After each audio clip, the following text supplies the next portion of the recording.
it. Keep them coming. Keep them coming. Right. Okay. Boom. That's it. I don't have anything else. So again, this is an investing episode. So let's go ahead and get started. Let's talk about the money.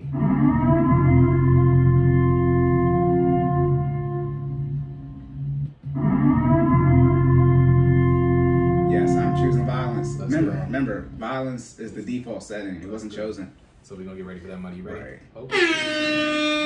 I didn't even say nothing. I just had to get you ready. Oh my goodness. Get your energy going. You ready? Right. Yeah, I'm good. I'm gonna get into it, but normally, you go first. So I'm like, wait, Jordan hasn't even spoken yet. You up? I know. My lives off the jump. This is the fast break. Game opener. Let's get it. All right. So to start off, this is episode 13. Remember, I was talking about the people, the community that got treated real bad in World War II. Right when they turn 13. They become an adult and they get all this money. So what is the chances? Episode 13, you're a teenager now, it's time for the real stuff. Let me say this. Everything I could say could be wrong because I am not an investment professional. So shame on you for taking investment advice from someone who is not an investment professional or any type of financial advisor because I am not one. That is my disclaimer. So if y'all use the information and it don't work, you cannot sue me now. Yes. Okay? That is it. Look, keyword is disclaimer, all right? Okay. Be smart. And then also another disclaimer. Again, this is episode 13. So listen to episode 1 through 12. Obviously, as y'all know, that debt got to go. So everything I'm saying now, if you're going to implement it, right? Obviously, some of this stuff, it is what it is. But it's assuming that you have paid off all your debt that is non-mortgage debt and you have 3 to 6 months of expenses saved. That is what is assumed right now when I'm speaking. Okay, and then like I said, I have notes here so that I don't lose my track and Jordan can hop in whenever he wants to. So got you, bro. Yeah, this is called controlled chaos. I'm CC on everything. For those of y'all that don't know, my initials are CC. Anyways, and email CC. Okay, and then oh my goodness, and then also as well dropping hidden bars. Yeah, hey, and the carbon copy CC too. Like I'm a written man. Don't do it to him, oh my goodness. Ready. All right, and then the last thing for the opener is that if I do fly by some things, which I will, again, this is investing 101. This is essentially, so for the first 12 episodes, I was like, I'm saving that for investing. So I won't say that anymore in the future episodes. I'll drill down to them if I end up talking about something that's investing related. This is for me just to lay the initial groundwork and the foundation for the future episodes so I can reference this one. But, it could be, if I went in depth for everything, it could just be so long and y'all don't want it to be that long. So I'm gonna, No, y'all really don't want it to be that long because you asked for shorter episodes. So y'all gonna listen, okay? Get this word, write down, take notes, okay? Oh my goodness. So yeah, all right, so that's the intro to the intro. Now, for those of you, again, I don't know how long this is gonna be. For those of you who do not want to listen to the whole episode, guess what I did for you? I have a TLDL, too long, didn't listen. For you, okay? That's the clip notes for y'all people who don't understand acronyms, all right?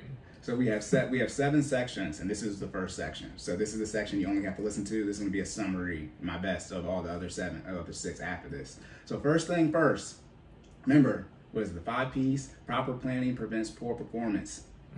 You need to properly prepare for your retirement and your overall investing strategy. Okay, that's what you need to do. Don't get out here just dumping your money in stuff that you don't understand and you're like, why don't I have any money? You need to make a plan. Again, first thing I recommend, team. Second thing, mental makeup, right? And I said, budgeting, right? Paying off debt. Working in your goals, right? SMART goals, specific, measurable, achievable, relevant, time-based. You need to set your goals for your investing. And as I always say, reverse engineering your death. Okay, that's what this is right now for retirement and overall investing. How much money you want to have and how you want your portfolio to be set up. Okay, so you got to prepare, right? Because a lot of you have not even planned out your portfolio, right? Proper planning prevents poor prevention. Proper planning prevents poor performance. And a lot of you ain't even planned out your portfolio. Look at all these P's. You sound like the principal in That's So Raven with all them P's. Proper planning prevents poor performance. Oh my goodness. Okay, then real quick, investments, right? Net worth. For those of you who don't know, I've said this before, but your net worth is assets minus liabilities. That equals your net worth. I was talking before about equity. Equity equals your liabilities plus the, your assets equals equity plus liabilities. As I was saying before, the liabilities aren't viewed as negative because assets minus liabilities, the liability would have to be a positive number because when you subtract a negative number, that's addition. Okay, so for those of you who are like, I hate math, I didn't have to use none of this stuff. No, this is the critical thinking you're supposed to pick up in math class. I was speaking on that. I said most people probably don't know that the liabilities aren't negative because assets minus liabilities, the liabilities is a positive number. And that's why when you figure out how much your assets are worth, you do the equity plus the liability, right? Because if the equity in the home is $100,000 and you have a $200,000 loan on it, you add it together and the asset of the home is $300,000, okay? There you go. They're like, what? Get your calculator out, Hey, that's why, pay attention to math class, okay? So that's that for your net worth and how to calculate those things. Third thing up, right? Crap, I was supposed to get this and I didn't get it, but I know what it is off the top of my head. Okay. Regardless, let's talk about investing and that barrier to entry. The barrier to entry for investing is really, really low. Most of you can just get into investing by doing either, dollar cost averaging, or you can buy fractional shares. Fractional shares is when you buy a fraction of a share. So if a share is worth $100, one share, and you only have $10, you can buy a fraction of that share for $10. So you will owe 1/10 of a share. However, with fractional shares, not that you have to be careful with those, but always remember, when when you buy a stock, essentially, someone else is selling it. And most people buy whole shares. So most people aren't buying fractional shares. So that's one of the things you want to avoid, or precautions when doing fractional share investing. They are harder to sell. Now, so is that dependent on who you're buying with? Okay. Yeah. That depends. Now you're good. That depends on the broker that you're using. I Googled it, but most brokerages don't allow you to do fractional share investing. Okay. In general, for like all the members, you got stocks, you got ETFs, you got all the mutual funds, which I'll explain. But there are multiple things you can buy on a brokerage. Most of them don't allow you to do fractional share investing on all of them, or they have some type of threshold. Okay. So yeah, it does depend on the broker that you're using, and obviously they will let you know what you can and can't do when you try to buy something. Now, some of you are saying, well, Corey, I have fraction of a share because I do dividend reinvesting. Yes, I don't know if that's what it is when you do that. I didn't make that rule. That when you reinvest your dividends, you rarely have enough to buy a whole share, so you end up buying a fraction of a share. Also, though, with fractional share investing, obviously, if you buy half a share, then you buy another half a share, you have a whole share. However, you actually still technically only have two half a shares, so you don't get a whole share. It's not like Dragon Ball Z when you fuse together. You still technically only have two half a shares. You don't have one whole share. You have one whole share as far as the total amount of shares you own, right? But as far as being able to sell them, no, you technically have two half a shares. So they don't get combined together. And I'll explain that when I'm talking about how you can sell particular shares that you own.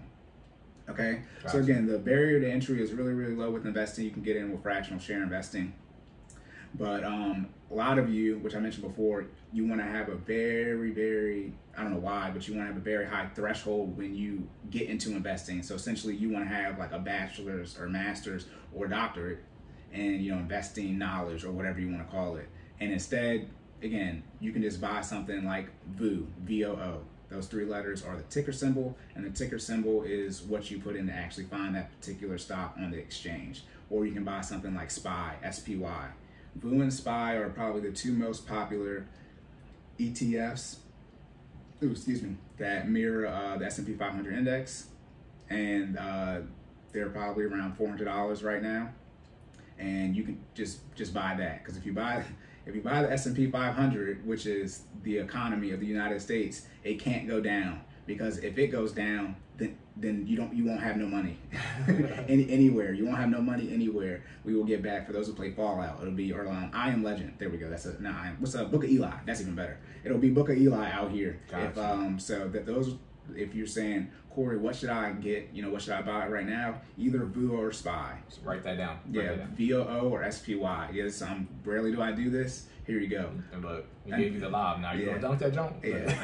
Another one I recommend. You can do QQQ, 3 Qs. That mirrors the NASDAQ index. That I just have that one because it's more information technology based, IT companies. And so when that be jumping, it really be jumping. So, but yeah, Boo or Spire are probably the best two that you can get into. Again, just to start investing. Remember, time in the market is better than timing the market. And you can't time the market, because if you can, that means you're from the future. And so that I believe if anybody's from the future, it's Warren Buffett, because whoever has the best investments in the stock market, I would assume the only way you would know that is if you already had the charts, because you came.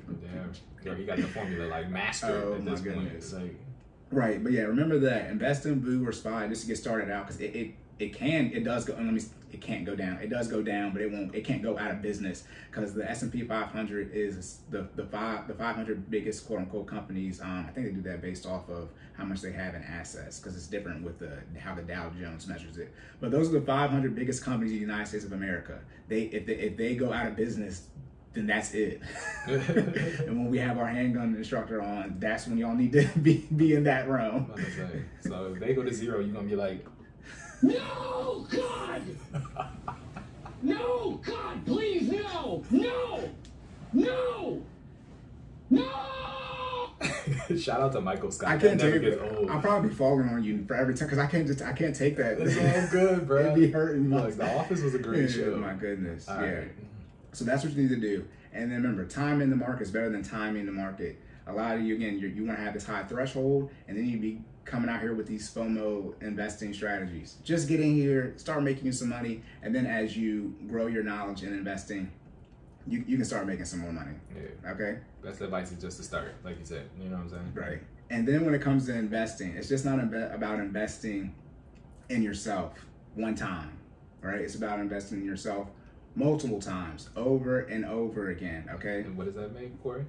Compound interest. So, well, that too. What, habits? Yeah, there you go. I mean, both habits and compound interest. Yeah, you want to call it. Right. I'm on the, my. Yeah, I feel you're on a mission. He said we're gonna get this talk today. Right. Yeah. So this is more about building wealth for yourself when I'm talking about investing right now. That's why I have the generational wealth and legacy after this. Most of the stuff I'm going to talk about today is so you, and then if you're married, obviously, you and your spouse have money. So that's just straight up wealth.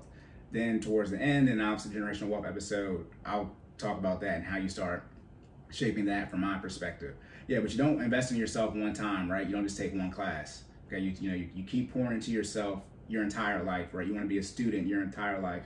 Same thing with investing. You're literally once you start investing, you want to keep investing until you die.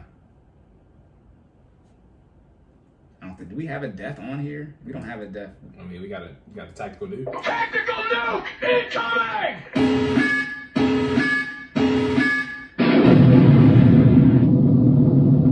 All right. So I was like, do we just have like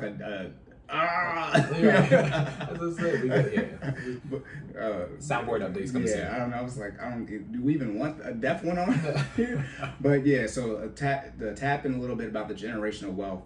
Why it's so key that you realize you need to prioritize your health, obviously, right? Health is wealth, but your wealth in this case from a financial standpoint is from a generational standpoint, wealth standpoint, you do not want to put your children and or grandchildren in the position where they have to take care of you financially. They might have to take care of you physically, because you might get dementia, Alzheimer's, cancer, things of that nature, but you need to put the money aside so you have the money to take care of you. And I think that I tell you this in person. I say all the time, let your family die. I am anti if there's no wealth built, saving the parents and or grandparents from a financial standpoint. No, again, you are responsible for your life. So I don't see how it makes sense to then pass that burden onto your children. And then, like I said, we get a generational wealth. Y'all be kicking the can down you usually kick the can down 2 generations. So essentially, if you mess up financially, it's going to be a hard chance for your children to keep to compensate for that. Your grandchildren are going to have to fix it, and that's too much technology. Just think of for those of you millennials, if your grandparents were born in the silent generation, they were born in the 30s, like that. That's such a significant time lapse. That's pre-civil rights. That's Jim Crow. My grandparents were born during Jim Crow.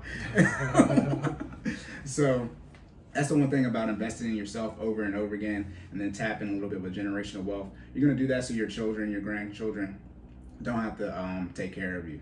Okay, now I'll probably have to read this one because I was talking big trash right here. I was talking, yeah, it's right. You see what it says? It's not always. Yeah, are you following along? I got you. Thank you for my co-host No today. problem. Now he's just the host. I got you. This is the Jordan in full effect with Cory talking a lot. Okay, so I was talking a little bit about you guys understanding the assets, minus liabilities, and understanding the math, right? But it's not always about the degree. Okay, it's about what you learn from getting the degree. Okay, we had to take calculus-based physics at Bowie State University, hardest class. And when we were in that class second semester, Dr. Etop, where's Dr. Etop? I love her. Yeah, This is a great teacher. Yeah, this is all computer science students, and I was a sophomore, but I was in class with juniors and seniors, and I was taking it. And they're like, "Bruh, we're just gonna find this algorithm and input it into the code." And she said, "Okay, look, I understand you guys aren't trying to be physicists, but the reason you're taking this class is to build your critical thinking skills, which you will obviously need when you're programming." And that's, I mean, there are a few things, not few, but I've learned a lot of things, from people, my teachers, and that's one of the biggest things that has stuck with me. That the goal is to improve your critical thinking skills. Okay, so when it comes to investing, oh man, you got to really understand how you work. Really understand how you work and what you're investing in. Okay, then on top of that, what is that? Computer science. Oh yeah, obviously budgeting. Budgeting. I was like, why budget on here? Obviously you have to budget, right? And not just your critical thinking skills, but your deductive reasoning skills. Okay, and I'll get into like passive and active investing, right? Those two types. I'll explain that later on. But if you are a passive investor, by deductive reasoning alone, you but you're not ready for active investments. You're a passive investor. Right. Okay, so the critical thinking, the deductive reasoning, understanding your mental makeup, and it's okay if you're a passive investor, which I fell victim to doing active investing, but to do passive investing. Okay, and that you really just want to stress test your ideas. And that's why I always talk about stress testing, always talk about the mental makeup, and always talk about your team as your accountability partners. So, they're checking things for you. Okay? And then we got... Okay. So just to circle back to that, guys, this is a fork in the road, right? You're either left or the right. You can't be in the middle, okay? So be a passive or an active investor. And it's okay. Like Cory said, you just got to do what you can handle. And I think that'll help you make more sound decisions down the line. Right, exactly. Yep. Okay. And then a couple more things. What is the main reason you invest, Jordan? Don't read it off the sheet. You said the main reason I invest? No, in general. Okay. What's the main reason you invest? I want to make more money. Okay, and how do you want to make more money though? Why are you investing to make more money with what? I want to make more money with the income that I have. Just read compound interest. Okay. You said don't read the sheet. You asked me questions. I appreciate you not being truthful. I'm with it. The main reason you invest is to take advantage of compound interest. Okay. And compound interest best friend is time. So you need time to take advantage of compound interest. Okay. And obviously time is synonymous with long term, right? The longer there is, the more it is long term. That's the same thing. Y'all know what I'm talking about. Anyways. You got more time. Right? So this means you need to build critical thinking, deductive reasoning, mental makeup, your long-term investing strategies first. Because if you don't, then by definition, you don't have any long-term investing strategies. So that means you're less likely to have any long-term money. Okay, so you can have short-term investing strategies. I'll get into, how much money you should be investing after 15%. Excuse me. But if you want to do short-term investing strategies, that's fine. I would just recommend building those after you have your long-term strategies in place. Okay, I'll get into short-term and long-term capital gains as well. But at the end of the day, the goal is to pay the least amount of taxes. And when you do short-term investing, you're usually activating or triggering short-term capital gains on yourself, which is one of the highest rates. Probably might be the highest rates you can pay in taxes. Now, you can obviously write off your losses, do tax loss harvesting. Essentially, when you lose money, you can deduct that from your capital gains and decrease how much you pay. But the goal isn't to lose money. Obviously, you lose money, but you usually lose money in short-term investments, not long-term ones, because in long-term ones, eventually the compound interest will make you money. That's the one thing. Eventually, you just keep investing. Eventually, the compound interest will take over for you, and so you have money. So forming that habit eventually pays off.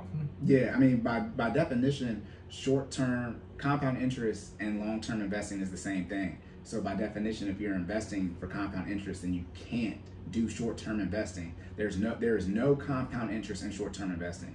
That's not how compound interest works. Gotcha. So for my pump and dump people, sorry. Oh my goodness. And I mean, look, you can do short-term investing. I think it's like 10% of day traders make money. It's very small. But as I say, if I was coaching day traders and I have 100 people in the class, by law of averages, right. 90 of y'all not about to make no money. About to say, those numbers don't agree in my favor. 10% ain't enough. Right. Yeah. Okay, and then I said this before, you want to look at investing as a tree, not as streams of income. Streams of income make more visual sense and look at it that way, but as a tree. So you invest in one thing continuously over and over again, right? Invest in a plant, a tree, the root, and eventually it will grow and sprout, and then you branch off or diversify into other things. So you can look at it from that perspective. Still look at it as a stream of, I wish branches came back in, but obviously that's why they call it a stream, because it's coming into you. But you really want to invest, and then once that grows, you got branches, you can branch out into other things. So you said you have to. So your investing is like a tree, right? So how do you pick what becomes the trunk?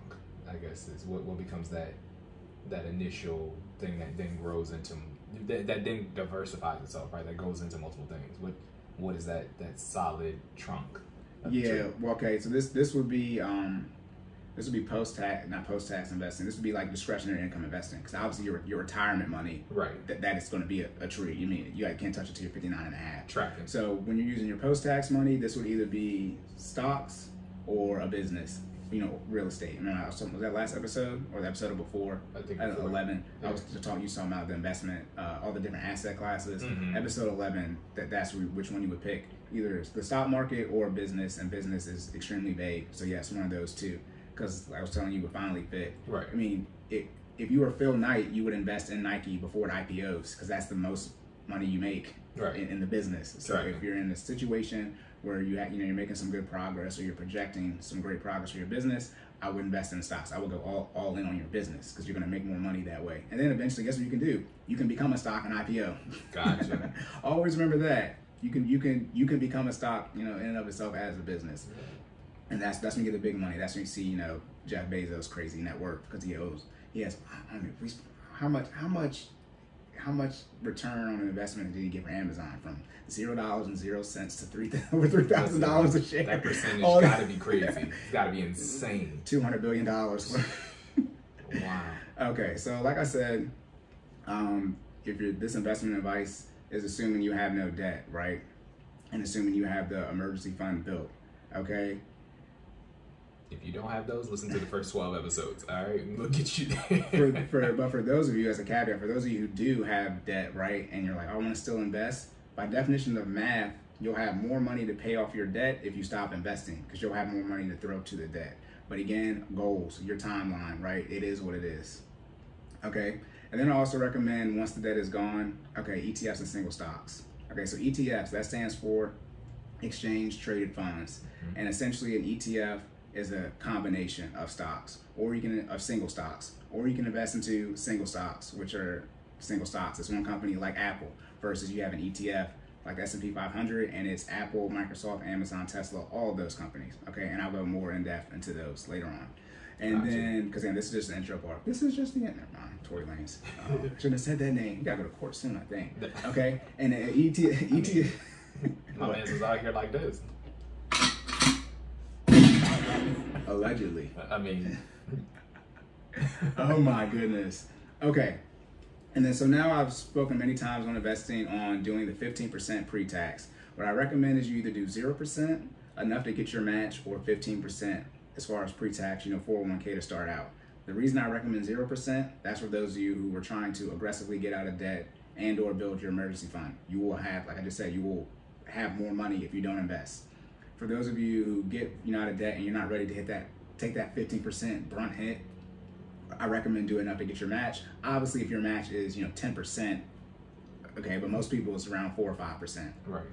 Okay, then the 15%, you have to do that because that's just the math. If you can invest less than 15%, but then you need a higher ROI, and most of you are going to be investing in your 401k, so you don't have access to the entire stock market. So the more money you put in there, the better you're hedging yourself as far as making sure you're not going to underfund your retirement. Now, is it okay to stop these contributions if I'm aggressively trying to pay off debt? Can I drive, if I'm in one of the other categories that isn't 0%, can I drop back down to 0%? Oh yeah, you're saying like you're already investing and you want to pay off debt. That's right. what that's what I'm saying. That's what I recommend. If you're, okay. I recommend if you're investing into your 401k, then you're saying, oh, I want to pay off debt. I would recommend stop putting into your 401k so you can get out of debt faster. However, I think I said this before, you can do the budget. So like I said, the budget template that I have, and figure out how long it's going to take you to get out of debt. If you're okay with that timeline with still investing, it is your life. So I mean, go ahead and do it. However, don't be coming to me how the debt's still not paid off, and now we're talking about liquidating investments. And so yeah, and when you're doing 0%, I mean, you're just psychologically, but you're forcing yourself to grind, get it done as fast as possible. Right. So that's that scenario. Okay.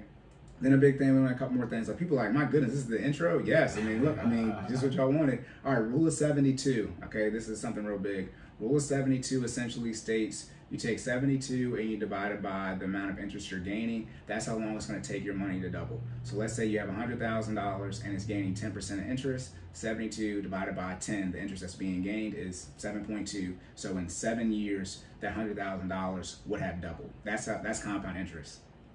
That's another equation for it to work. Mm-hmm. Now, I mentioned before, I believe, you got to start investing by 30, right? Because at 42 years, at 72, that's the RMD, required minimum distribution age, where you have to take money out of your 401k. Okay, now, like I said, you want to get double-digit return, so at least 10%. So your money will be doubling, right, in 7 years. So if you start investing and you're 30 years in, and you're getting that 10% return, all that money you invested for 30 years, it will double on year 37, right? Because in 7 years, that 10% return, right? So, and it takes about 30 years to get a good amount of money inside of your retirement account, because it's relative to how much money you make. It's not, everyone's number is different. Right. It's obviously relative to how much money you make. So if you can get that 40 years of 10%, just think, at 30 years, in year 37, it's going to the first 30 years is going to double.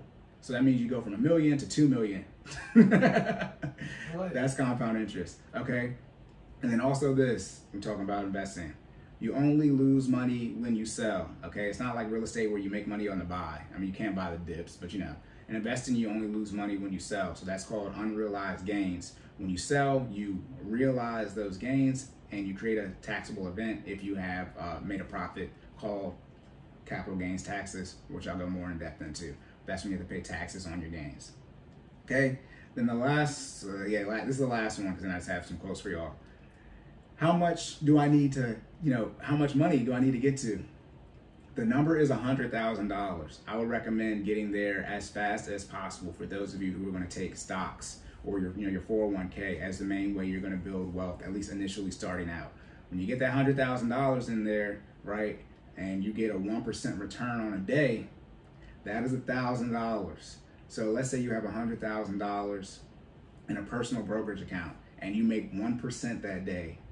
You can then sell that 1%, which is the $1,000 that you just made. You just made $1,000 that day, and then now you have $1,000. That's 1%, and yet again, that's what I talk about.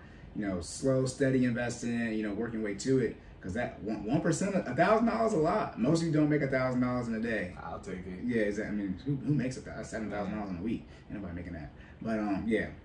So $100,000. If you want to lock in and say, what number should I get to?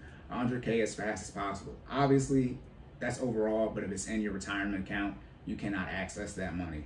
So for those of you looking to do this as a personal brokerage account, you're gonna need to take another job. You're gonna need a side hustle, because you're gonna need that bread in. So it's a lot of money to get there. Or you could move back home and save that money and invest in it, which I was thinking about doing, because I can get there in 2 years. Hey, I was like, crap. What's 2 more years? I mean, you locked in. To get 100,000. Look, that's what I'm saying. I know it's a lot. 2 years is a lot, because I'd be 30 now. I'm not doing it. Anyways, I mean, pre-marriage, I had the opportunity. I'd be like, oh. If I was 24, 25, 28, no, it's okay. I mean, put it like this, things can change. Okay, and the last 2 things, okay, you need to make a plan. You need to stick to the plan. Only deviate from the plan when necessary. And you need to accept the results of the plan and make better plans for better results. One more time for the people, Cory. Right, yes. They need that one. One more time. Investing, again, long-term, reverse engineering your debt. Make a plan, okay? Obviously, put a lot of work into making the plan, right? Do your research. Stick to the plan, okay? Then only deviate from the plan when necessary. Okay. Then you also need to accept the results of the plan. Mm-hmm. And then if you do not like those results, you need to step it up and make better plans so you can get better results. My people taking notes, that's the part you underline and highlight, okay? That's it right there. Yes, that's the key for life before investing. You really have to do your due diligence on these things. And also, obviously, long-term investing. Take your time with investing. Don't try to get rich quick. Don't try to get rich quick, because you don't get rich quick. I tried it. I mean, by definition, if you're long-term investing, you have to take your time, right? So, I mean, yes, and that's the one thing to always remember is relative to your income. Okay, so I mean, if you make $50,000, you need to have people who make $50,000 type of money invested. If you want to have more than that, then you have to make more money. there you go. Okay, and then Bible again. You have to be faithful with little before you will rule over much. That's Jesus. I think that's Luke 16:10. Jesus said that. So when you're faithful with a little bit, right, then you'll get more. Okay, that's a word from God. Well, right. Jesus and God in form of man. Okay. Straight from the Lord himself. Right. All right. All right. So that's the too long didn't listen section. That's it. If you don't want an hour, look, I might still have an hour left in me. That's good. That's an hour and 44. Yeah. But yeah. So that again, that's not in depth. I still have 1, 2, 3, 4. I still have 4 more sections to do. I'm going to explain IRAs. I'm going to explain what capital gains taxes are. I'm going to explain in depth ETFs, stocks, mutual funds. If you want to hear that, continue listening. If not, there you go. That's your investing advice. You're welcome. Shorter episode, folks. Yes. Yeah. For this. This is 45 minutes. Shorter episode, folks. That's it. Okay.